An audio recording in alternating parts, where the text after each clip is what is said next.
खुदाई के दौरान पानी निकलने लगा। फुल स्क्रीन लीजिए जरा। ऊपर से जो ड्रिलिंग हो रही है, देखिए पानी निकल रहा है। ऊपर से ड्रिलिंग की जा रही थी, ये पहाड़ के ऊपर की ड्रिलिंग है। नीचे खोद रहे हैं और देखिए पानी बाहर आ रहा है। पानी कहां से आ रहा है, कैसे आ रहा है, कहीं कोई संकट तो नहीं है, खतरा तो नहीं है। अब ये एक्सपर्ट्स के लिए बड़ा सवाल खड़ा हो गया है कि आखिर इस पानी का परिणाम क्या होगा। ये रिपोर्ट देखिए जरा।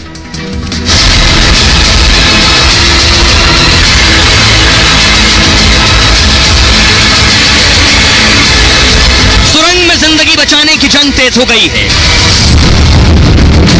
ड्रिलिंग मशीन इतनी तेजी से काम कर रही है कि खुदाई करते करते पानी निकलने लगा।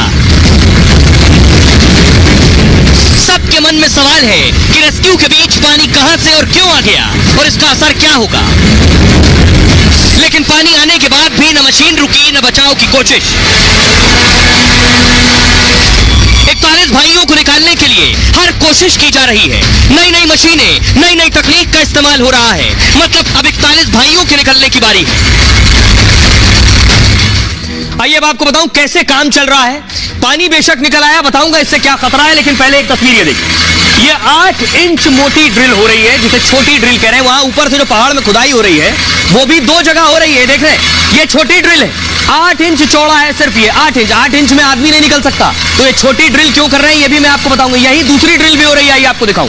पहाड़ के ऊपर से ही ये देख रहे हैं, ये मोटी ड्रिल, वो 8 इंच थी, ये 1 मीटर के आसपास का चौड़ा ड्रिल है। यानी ऊपर से भी आसपास 2 जगह खुदाई कर रहे हैं, एक 8 इंच की और एक 1 मीटर व्यास की जो ड्रिल हो रही है, जो इस वक्त आप देख रहे हैं। इसी ड्रिल के जरिए 41 भाइयों को निकाला जाएगा। अब मैं आपको बताऊं कैसे ऊपर से 2-2 खुदाई क्यों की जा रही है, क्या वजह है, इसके पीछे क्या वैज्ञानिक दिमाग है, क्यों ये 2 खुदाई की जा रही है, ये हमने भी जानने की कोशिश की। तो एक्सपर्ट्स ने क्या बताया ये आपको बताता हूं। दरअसल ये 2 खुदाई आप देख रहे हैं, एक ये मशीन है जो छोटी ड्रिल कर रही है 8 इंच की, और एक ये मशीन है जो 1 मीटर से ज्यादा व्यास की ड्रिल कर रही है। सुरंग में 16 दिनों से रेस्क्यू ऑपरेशन चल रहा है। ऑगर मशीन टूट गई, अब वर्टिकल ड्रिल हो रही है। 2 अलग अलग जगह से पाइप डाले जा रहे हैं, ये 2 अलग अलग जगह देख रहे हैं। ये जो पहली पाइप है ये लाइफलाइन वाली पाइप है पहली, जिसके जरिए खाना और जरूरत का सामान भेजा जाएगा। ये 8 इंच चौड़ा पाइप है। टेस्टिंग के तौर पर भी ये ड्रिलिंग हो रही, टेस्ट हो रहा है, छोटी ड्रिल करके खुदाई करके टेस्ट हो रहा है। देखिए पहाड़ सीधा है, कोई बीच में अटक तो नहीं रहा है, कोई दिक्कत तो नहीं, इसलिए पहले छोटी ड्रिल साथ साथ की जा रही। टनल के अंदर इस ड्रिलिंग का क्या असर हो सकता है, ड्रिलिंग से जमीन के अंदर कंपन कितना हो रहा है, इसको चेक करने के लिए ड्रिलिंग की जा रही है। बाद में 8 इंच चौड़ी, ये 8 इंच चौड़ी है, 8 इंच चौड़ी ड्रिल से खाना और पानी भेजा जा सकेगा। एक विकल्प दूसरा भी निकल आएगा, जो अभी फिलहाल नीचे से खाना और पानी जा रहा है। 8 इंच चौड़ी ड्रिल लगभग ये 78 मीटर तक खोदी जा चुकी है, थोड़ा सा बचा है, लगभग 10 मीटर और बचा है 8 इंच वाले में। इसके आगे की खुदाई के दौरान पानी और चट्टान सामने आ गई है। अब देखिए यह है वहीं से दूसरी खुदाई, दूसरी ड्रिलिंग जो है ये 1.2 मीटर चौड़ी ड्रिलिंग की जा रही है। यही वो ड्रिल है जिससे 41 भाइयों को निकाला जाएगा ऊपर से। इसके जरिए फंसे हुए लोगों को बाहर निकाला जाएगा। ये लगभग 35 मीटर तक ड्रिल की जा चुकी है, ये भी 35 मीटर की जा चुकी, 86 मीटर करना है, तो दोनों पाइप को लगभग 86 मीटर तक जाना है। इसमें अभी 4 दिन का वक्त और लगेगा ये मोटी वाली ड्रिल में, और इसके बाद चौड़ा पाइप डाला जाएगा, को लेकर भी फैसला होना आगे क्या करना है। करीब 6 विकल्प पर काम चल रहा है और ऑगर मशीन का अब इस्तेमाल नहीं होगा, यानी नीचे जो सीधे ड्रिल हो रही थी वो बंद कर दी गई। अब मैं आपको सुनवाता हूं, सुनिए NHIDCL के प्रबंध निदेशक है महमूद अहमद साहब, वो क्या कह रहे हैं, और उत्तराखंड सचिव नीरज खैरवाल क्या कह रहे हैं। वर्टिकल ड्रिलिंग चल रहा था काम, वो चल रहा है। आपको मैं बता दूं कि 30 मीटर ड्रिलिंग हो चुका है, हमें शायद टोटल 86 मीटर की ड्रिलिंग करनी है, और वो काम अच्छे से चल रहा है। थोड़ी बहुत उसमें पानी आई थी, उसको हमने डीवाटरिंग की है, और कुछ अभी कुछ पत्थर आ रहे हैं जो कि थोड़ा सा कठिन काम है, लेकिन वो भी हम ड्रिलिंग करेंगे। ये काम बिल्कुल ट्रैक पे है। हॉरिजॉन्टल बोरिंग जो है उसका मैंने कल आप लोगों को बताया था कि उसका कंक्रीट बेड बन रहा है, जिसमें हम टनल बोरिंग मशीन बैठाएंगे, माइक्रो टनलिंग करेंगे। वो 170-180 मीटर का बोरिंग उसमें करना होगा। वो हम उम्मीद कर रहे हैं कि कल परसों में वो काम हम शुरू कर सकें। मैनुअल प्लस पुशिंग वाला जो है ना, मतलब बेसिकली आप ये समझिए कि काम स्टार्ट उसमें ये हो गया है कि क्लियर करते हैं हाथ से, तो मैनुअली हाथ से क्लियर करके उसको अगर कहीं भी दिक्कत आती है उसको मशीन से, अभी बीच में छोटे सरिये थे तो उनको काट दिया गया। तो it will work like this, जैसे थोड़ा थोड़ा चलता रहेगा, लेकिन इसके अंदर कोई एक स्पीड, कोई एक समय सीमा, जैसे आप लोगों के फिर सवाल होंगे, ऐसा कुछ नहीं बताया जा सकता। लेकिन let's pray and let's hope कि जितनी जल्दी हो सके उतनी कम कठिनाइयां है और हम ज्यादा से ज्यादा जल्दी इसको कर पाए। आइए अब आपको बताने जा रहा हूं, एक बहुत दिलचस्प चीज हुई और वहां मजमा लग गया, भीड़ लग गई कि आखिर ये कैसे हो रहा है, कैसे संभव हुआ। स्वयं महादेव प्रकट हो गए, वहां भक्तों का मजमा लग गया है। सुरंग की बात कर रहा हूं मैं, तस्वीर आपको दिखाने जा रहा हूं। ये देखिए जरा, ये आप देख रहे हैं, ये मंदिर है और ये शिव जी की आकृति। फुल स्क्रीन लीजिए जरा, ये सुरंग के बाहर की तस्वीर आप देख रहे हैं। ये ठीक सुरंग के बाहर पानी के रिसाव ने शिव जी की आकृति ले ली है। अब इससे पहले भी कहा जा रहा था कि वो देवों की जगह है, वहां देवता मौजूद थे, उसे हटाया गया सुरंग बनाने के लिए। लेकिन अब देखिए, जब ये जो आकृति बनी है, जिसे कहा जा रहा है कि ये शिव जी की आकृति है, नाग आपको दिखाई दे रहा है, तो अब यहां पूजा का दौर शुरू हो गया है और यकीन बढ़ गया है पहले के मुकाबले। लेकिन ये है क्या, मैं आपको ये आगे बताऊंगा। आप देखिए जरा, ये खुद जनरल वीके सिंह, पूर्व आर्मी चीफ, केंद्रीय मंत्री, फुल स्क्रीन लीजिए, वहां पहुंचे, पूजा कर रहे हैं। देखिए, बाबा बौखनाथ के मंदिर पहुंचे, वहां जाकर पूजा अर्चना की। ये इससे पहले मैंने आपको दिखाया था कि देवों की नगरी है उत्तराखंड, वहां अलग अलग देवता हैं और देवता जीवित रूप में है, बाकायदा उनकी वहां से डोली भी निकलती है। वो भी तस्वीरें मैंने आपको दिखाई। और जो भी यहां पहुंच रहा है, चाहे वो एक्सपर्ट हो या मंत्री हो, वो आकर मत्था जरूर टेकता है। अगली तस्वीर दिखाओ, और ये देखिए, आप देख रहे हैं हवन हो रहा है वहीं पर। शिव जी की आकृति दिखने के बाद, पुलिस स्क्रीन लीजिए, ये हवन हो रहा है।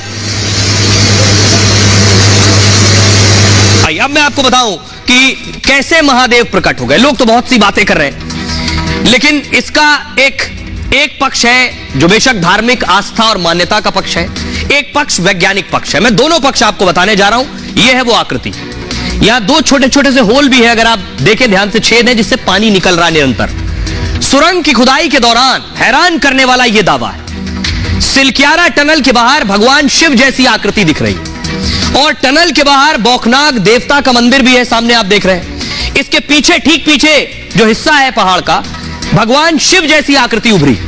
सुरंग के बाहर स्थित बाबा बौखनाग मंदिर को शिफ्ट कर दिया गया था पहले यहां से, लेकिन यह हादसा हुआ, फिर मंदिर की स्थापना कर दी गई। मंदिर को दोबारा पहली वाली जगह पर रखा गया, स्थापित किया गया। मंदिर के अंदर भगवान नागराज की मूर्ति भी है, इन्हें यहां का कुल देवता भी माना जाता है। मान्यता है कि बाबा बौखनाग इलाके के रक्षक हैं। सोशल मीडिया पर भगवान शिव की आकृति वायरल है, तस्वीर को लेकर लाखों दावे किए जा रहे हैं। कुछ लोगों का दावा यह है कि यह आकृति पानी के रिसाव से बनी है, क्योंकि पहाड़ है ऊपर, पेड़ है ऊपर, जड़ें नीचे हैं, लेकिन यह पानी कहां से आ रहा है यह पता नहीं चला।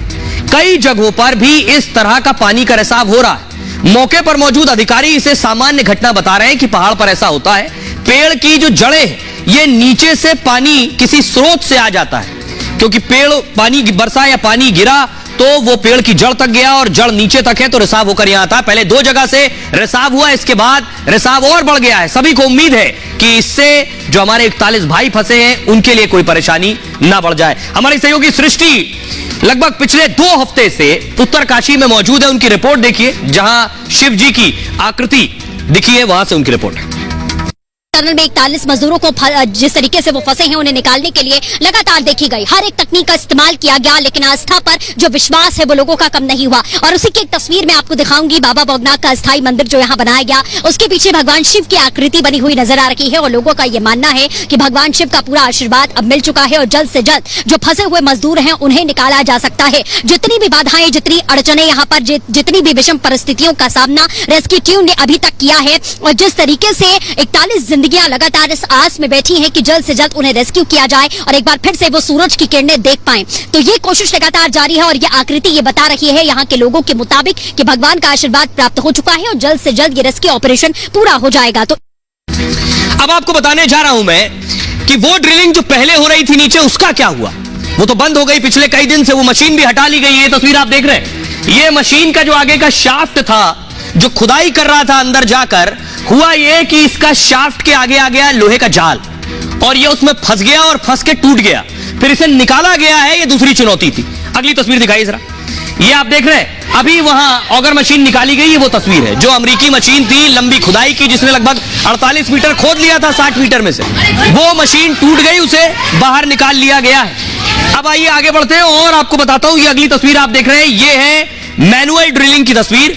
अब हाथ से खुदाई की जाएगी, लेकिन हाथ से खुदाई कौन करेगा इतने अंदर?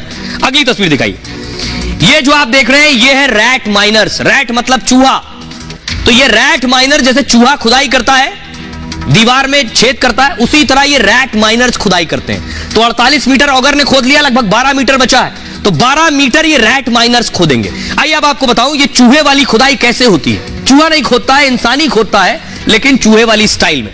देखिए कुछ इस तरह से अंदर जाएंगे दो लोग, वो अंदर जाकर खुदाई करेंगे 12 मीटर। वर्टिकल ड्रिलिंग के साथ अब मैनुअल ड्रिलिंग, हाथ से भी खुदाई शुरू हुई। जो खुदाई अभी तक ऑगर मशीन कर रही थी, जो मलबे के बीच धातु आने से खराब हो गई, ऑगर मशीन ने अब तक 48 मीटर खुदाई कर ली। 12 मीटर के आसपास बची हुई है जो हाथ से होगी। बचे 12 मीटर में कई धातु की चीजें हो सकती हैं, इसलिए अब ये रैट माइनर्स इसे हाथ से खोदेंगे। ये लोग दो दो के ग्रुप में जाएंगे, पहले दो का ग्रुप जाएगा, वहां खुदाई करेगा, थक जाएगा, बाहर आ जाएगा। दूसरे दो लोगों का ग्रुप जाएगा, जब तक बाहर वाले रेस्ट करेंगे। बची हुई 12 मीटर की हॉरिजॉन्टल ड्रिलिंग को अंजाम देंगे। 35 इंच के पाइप में जो ऑगर के जरिए डाला गया था, उसी पाइप के अंदर ये लोग जाएंगे, इसलिए इन मजदूरों को रैट माइनर्स कहते हैं। इस तरह से ड्रिल के लिए स्पेशल ट्रेनिंग इनकी होती है, स्किल और काफी प्रैक्टिस की जरूरत होती है। और ये रैट माइनर्स ऑगर के डाले हुए 35 इंच पाइप में घुसकर ड्रिल करेंगे। कोयले की खुदाई के लिए संकरी सुरंगों में इनका इस्तेमाल होता है।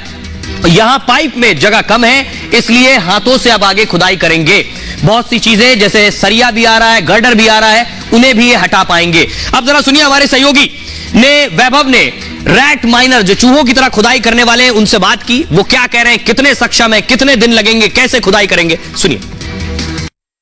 ये पूरा प्रोसेस क्या है, कैसे मैनुअल ड्रिलिंग आप पाइप के अंदर जाकर करेंगे? इसके लिए सबसे पहले 2 बंदा जाएगा, हवा के साथ, मास्क के साथ लगाएंगे, चश्मा लगाएंगे, हर चीज़ मतलब सेफ्टी का होता है, हर चीज़ करने के बाद जाएंगे। इसके बाद जिसमें इसकी मिट्टी खोदी जाएगी 250 से 200 या अधिकतम 150। इसके बाद जो भी जितना पाइप में खाली जगह होती है उसको पुश करके आगे धकेला जाएगा। अगर कोई जैसे रॉड या सरिया कुछ ऐसा आता है तो उसको उससे कैसे निपटेंगे? उससे गैस कटर से काटा दिया जाएगा। गैस कटर से। वहाँ पर ऑक्सीजन की भी कमी होगी और क्योंकि हीट भी होगा, पूरा गर्म भी करेगा, तो उससे कैसे बचेंगे आप लोग? उसके लिए ब्लोवर होगा, ब्लोवर के साथ साथ उसमें पाइप जाएगा 4 इंची का साथ में, जिसमें सांस लेने में कोई दिक्कत नहीं होगी। और अगर कोई धूल आती है तो उसके वापसी के लिए भी जो चलता है, ये उसको भी ब्लोवर ही बोलते हैं शायद, वो भी मतलब एक धूल निकालने के लिए भी आएगा और एक सांस मतलब हवा देने। ये ड्रिलर जो है वो आपको नजर आ रहा होगा। और भी इक्विपमेंट आप लोगों के पास कुछ है इसके अलावा? बाकी खेती फावड़ा जो है वो अंदर आपको प्रोवाइड होगा। ये तमाम चीजें हैं जिसके जरिए अब रैट माइनिंग यानी कि इस तरह से मैनुअल ड्रिलिंग का काम जो है वो शुरू किया जाने वाला है। प्रधानमंत्री की पूरे ऑपरेशन पर नजर है, उनकी देखरेख में सब कुछ हो रहा है। प्रधानमंत्री ने देखिए अपने दूत भेज दिए। ये जिन्हें आप देख रहे हैं ये प्रधानमंत्री के प्रधान सचिव हैं, इनका नाम है पीके मिश्रा।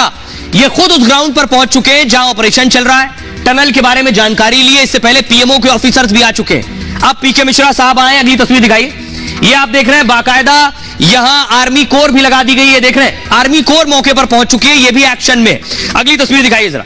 सेना रेस्क्यू में भी लगाई गई है, बाकायदा ऑपरेशन में लगी हुई है, सेना अपने स्तर पर काम कर रही है। आखिर सेना का जो प्लान है वो अंतिम और बहुत बड़ा प्लान है, जो है प्लान सी। देखिए जरा सेना का प्लान है क्या, क्या करेगी सेना? सेना करने वाली है रिफ्ट ड्रिलिंग। रिफ्ट ड्रिलिंग बड़े स्तर पर होती है, जब तेल का कुआं जैसी चीजें खोदनी होती है तब होती है रिफ्ट ड्रिलिंग। सुरंग में फंसे लोगों के लिए सेना का प्लान है, प्लान सी पर काम कर रही है भारतीय सेना। इसके तहत 1200 mm की रिफ्ट टनल बनाई जाएगी और रेस्क्यू के लिए प्लान सी की जिम्मेदारी सेना को दी जाएगी। इस टनल को बनाने में 7 दिन का समय लगेगा और अभी वर्टिकल हॉरिजॉन्टल ड्रिलिंग के प्लान पर फोकस है। अभी रिफ्ट ड्रिलिंग पर काम नहीं कर रहे हैं, लेकिन सेना को तैयार रहने के लिए कह दिया गया है। युद्ध स्तर पर काम हो रहा है। दोनों प्लान फेल होने पर प्लान सी पर तेजी से काम होगा। रिफ्ट टनल इसी प्लान सी के तहत बनाई जा रही है। आइए अब आपको सुनवाता हूं जो प्रधानमंत्री नरेंद्र मोदी ने अपने दूत को भेजा है, प्रधान सचिव पीके मिश्रा साहब। वो आए, उन्होंने 41 मजदूरों को फोन लगाया और उनसे देखिए क्या कुछ बातचीत की। आप लोगों को खाना सब ठीक मिल रहा है? मिल रहा है। और किसी तबीयत का, हेल्थ का कोई प्रॉब्लम नहीं है।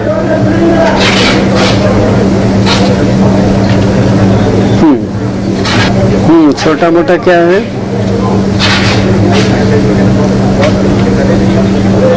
अच्छा।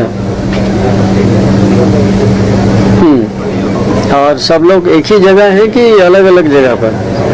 सब लोग एक ही जगह नहीं, सब लोग साथ में हैं कि कुछ लोग कुछ आगे पीछे भी रहते हैं?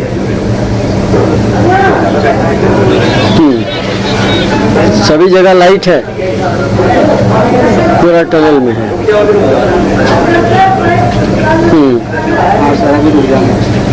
हाँ, इसलिए थोड़ा सावधान रहना चाहिए। तो ठीक है, हम लोग सब बहुत लोग यहाँ हैं, सब कोशिश कर रहे हैं जितने जल्दी आपको बाहर निकाला जा सकता है।